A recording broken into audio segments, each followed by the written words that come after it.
अच्छा सुनो, सब्सक्राइब करते वक्त ना घंटी बजा देना ताकि जब मैं ऑनलाइन आऊँ तो तुम्हारे फोन की भी घंटी बजे। हमें यह सुनिश्चित करना होगा कि आतंकवादियों को समर्थन और सहायता देने वाले देशों को भी दोषी ठहराया जाए और इस समस्या का संगठित तरीके से मुकाबला किया जाए। अच्छा सुनो, चैनल को सब्सक्राइब करो, उसके बाद घंटी बजा देना ताकि अगली वीडियो आपसे मिस ना हो पाए। सबसे पहले मैं ब्रिक्स के सफल संचालन के लिए राष्ट्रपति पुतिन को बधाई देता हूं। आपके गाइडेंस और इनिशिएटिव की वजह से वैश्विक महामारी के समय में भी ब्रिक्स अपनी गति को बरकरार रख पाया है। अपनी बात आगे रखने से पहले मैं प्रेसिडेंट रामाफोसा को जन्मदिवस की शुभकामनाएं देता हूं। एक्सेलेंसीज, इस साल के समिट का theme BRICS partnership for global stability, shared security and innovative growth प्रासंगिक तो है ही, किंतु दूरदर्शी भी है। विश्व में महत्वपूर्ण जियो स्ट्रैटेजिक बदलाव आ रहे हैं जिनका प्रभाव स्टेबिलिटी, सिक्योरिटी और ग्रोथ पर पड़ना और पड़ता रहेगा और इन तीनों क्षेत्रों में ब्रिक्स की भूमिका अहम होगी। एक्सेलेंसीज, इस वर्ष दूसरे विश्व युद्ध की 75वीं वर्षगांठ पर हम वीर गति पाए सैनिकों को श्रद्धांजलि देते हैं। भारत से भी 2.5 मिलियन से अधिक वीर इस युद्ध में यूरोप, अफ्रीका और साउथ ईस्ट एशिया जैसे कई फ्रंट्स पर सक्रिय थे। इस वर्ष यूनाइटेड नेशंस की स्थापना की 75वीं वर्षगांठ भी है। यूएन के एक संस्थापक सदस्य के रूप में भारत मल्टीलेटरलिज्म का दृढ़ समर्थक रहा है। भारतीय संस्कृति में भी पूरे विश्व को एक परिवार की तरह माना गया है। अतः हमारे लिए यूएन जैसी संस्था का समर्थन स्वाभाविक था। यूएन के मूल्यों के प्रति हमारा कमिटमेंट अडिग रहा है।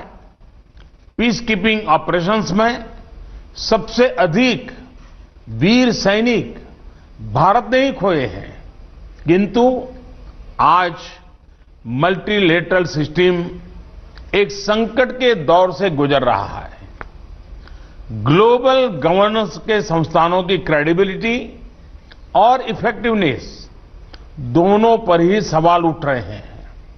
इसका प्रमुख कारण यह है कि इनमें समय के साथ उचित बदलाव नहीं आया। ये अभी भी 75 साल पुराने विश्व की मानसिकता और वास्तविकता पर आधारित है। भारत का मानना है कि यूएन सिक्योरिटी काउंसिल में रिफॉर्म्स बहुत ही अनिवार्य है।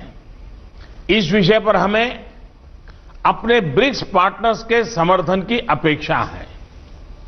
यूएन के अतिरिक्त कई अन्य अंतर्राष्ट्रीय संस्थाएं भी वर्तमान वास्तविकताओं के अनुसार काम नहीं कर रहे हैं। डब्ल्यूटीओ, आईएमएफ, डब्ल्यूएचओ जैसे इंस्टीट्यूशंस में भी सुधार होना चाहिए। एक्सेलेंसीज, आतंकवाद आज विश्व के सामने सबसे बड़ी समस्या है। हमें यह सुनिश्चित करना होगा कि आतंकवादियों को समर्थन और सहायता देने वाले देशों को भी दोषी ठहराया जाए और इस समस्या का संगठित तरीके से मुकाबला किया जाए।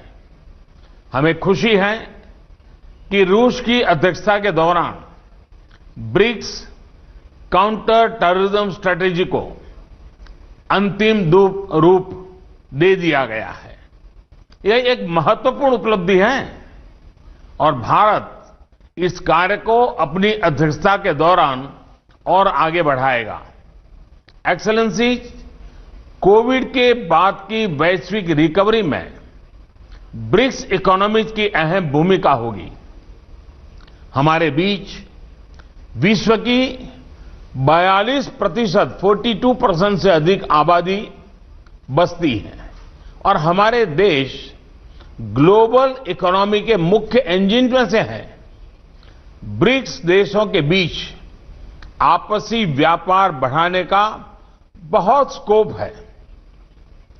हमारे आपसी संस्थाएं और सिस्टम्स जैसे ब्रिक्स, इंटरबैंक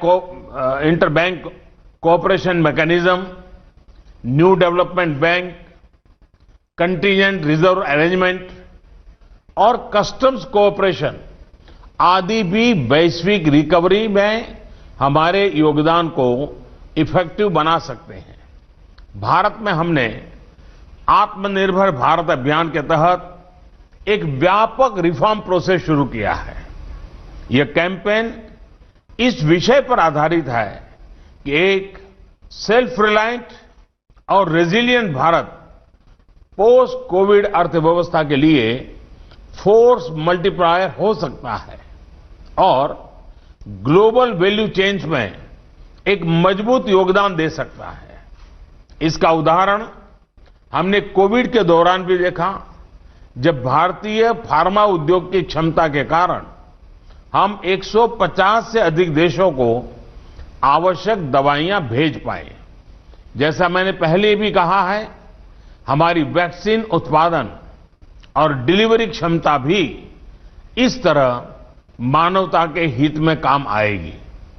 भारत और दक्षिण अफ्रीका ने कोविड-19 वैक्सीन उपचार तथा जांच संबंधी इंटेलेक्चुअली प्रॉपर्टी एग्रीमेंट्स में छूट दिए जाने का प्रस्ताव रखा है। हमें आशा है कि ब्रिक्स के अन्य देश भी इसका समर्थन करेंगे। अपनी ब्रिक्स अध्यक्षता के दौरान भारत डिजिटल हेल्थ और ट्रेडिशनल मेडिसिन में ब्रिक्स सहयोग बढ़ाने पर कार्य करेगा। इस मुश्किल वर्ष में भी रूसी अध्यक्षता में पीपल टू पीपल रिश्तों को बढ़ाने के लिए कई इनिशिएटिव्स लिए गए, जैसे कि ब्रिक्स फिल्म फेस्टिवल और युवा वैज्ञानिकों और युवा राजनयिकों की बैठकें। इसके लिए मैं राष्ट्रपति पुतिन का हार्दिक अभिनंदन करता हूं। एक्सेलेंसी, 2021 में ब्रिक्स के 15 वर्ष पूरे हो जाएंगे। पिछले सालों में हमारे बीच लिए गए विभिन्न निर्णयों का मूल्यांकन करने के लिए हमारे शेरपा एक रिपोर्ट बना सकते हैं। अच्छा सुनो, चैनल को सब्सक्राइब करो, उसके बाद घंटी बजा देना ताकि अगली वीडियो आपसे मिस ना हो पाए। Thank you.